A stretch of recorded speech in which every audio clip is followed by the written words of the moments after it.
সবাইকে নমস্কার। আজ ১৭ জুন বুধবার। আজকের সমস্ত আসাম তথা বরাক উপত্যকার বিশেষ বিশেষ খবরগুলি হল হাইলাকান্দি জেলা প্রশাসনের খাদ্য, গণবণ্টন ও ভোক্তা বিষয়ক শাখার তরফ থেকে একটি গুরুত্বপূর্ণ ঘোষণা জারি করা হয়েছে। জেলা প্রশাসন জানিয়েছে, বর্তমানে অনলাইনের মাধ্যমে নতুন রেশন কার্ডের আবেদন কিংবা পুরনো রেশন কার্ডে নতুন সদস্যের নাম যুক্ত করার কোনো আবেদন গ্রহণ করা হচ্ছে না। সম্প্রতি দেখা গেছে, অনেক মানুষ বিভিন্ন সাইবার ক্যাফে ও কম্পিউটার সেন্টারের মাধ্যমে স্মার্ট পিডিএস পোর্টালে নতুন রেশন কার্ড বা সদস্য অন্তর্ভুক্তির জন্য আবেদন জমা দিচ্ছেন।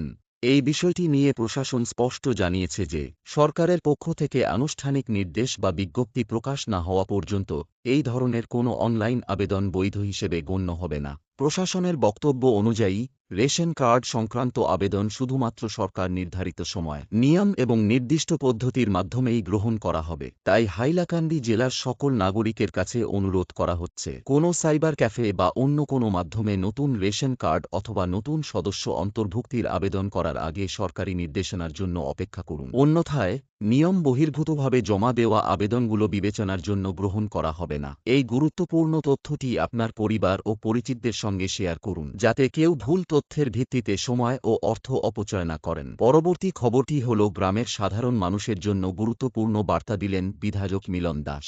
অরুণোদয় প্রকল্প কিংবা প্রধানমন্ত্রী আবাস যোজনার ঘর পাইয়ে দেওয়ার নাম করে যদি কেউ কোনো ধরনের টাকা দাবি করে, তাহলে তার বিরুদ্ধে কঠোর ব্যবস্থা নেওয়া হবে বলে তিনি সতর্ক করেছেন। বিধায়ক জানান, সরকারের বিভিন্ন জনকল্যাণমূলক প্রকল্পের সুবিধা পাওয়া মানুষের অধিকার। তাই কোনো মধ্যস্থতাকারী বা প্রভাবশালী ব্যক্তি যদি সুবিধাভোগীদের কাছ থেকে অর্থ আদায়ের চেষ্টা করে, তাহলে বিষয়টি প্রশাসনের নজরে আনতে হবে। তিনি আরও বলেন, যারা প্রকৃতপক্ষে অরুণোদয় প্রকল্প অথবা প্রধানমন্ত্রী আবাস যোজনার জন্য যোগ্য, তারা অবশ্যই সরকারি নিয়ম অনুযায়ী সেই সুবিধা পাবেন। এর জন্য কাউকে কোনো টাকা দেওয়ার প্রয়োজন নেই।